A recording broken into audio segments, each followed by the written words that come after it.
ఏం జరిగింది 5 సంవత్సరాల నుంచి? మార్చ్ 15 కి 5 ఏళ్ళు అవుతుంది.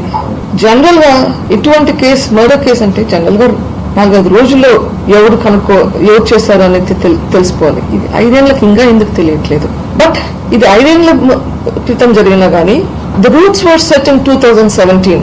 2017లో ఎమ్మెల్సీ ఎలక్షన్స్ అప్పుడు వైఎస్ వివేకానంద రెడ్డి గారు కంటెస్ట్ చేశారు. ఆ ఎలక్షన్స్ లో ఆయనను ఓడించాలని ట్రై చేశారు. ఎందుకు ఓడించాలని ట్రై చేశారు? Because they don't want him around there. They wanted to suppress him so that he will not be a thorn in the flesh for some people. సొంత వాళ్ళ సహకారం లేకపోతే మోసం చేయడం వలన ఓడిపోయారు. సో దాంతో ఆయన సప్రెస్ అవుతారు అనుకున్నారు. కానీ unfortunately for them he became doubly stronger. ఇంకా యాక్టివ్ గా అవడం మొదలు పెట్టారు. ఎంత యాక్టివ్ గా మొదలు పెట్టారంటే one of them told me that we don't know where he was getting all this energy from. ఎప్పుడు ఎక్కడ రమ్మన్నా కానీ వస్తున్నాడు.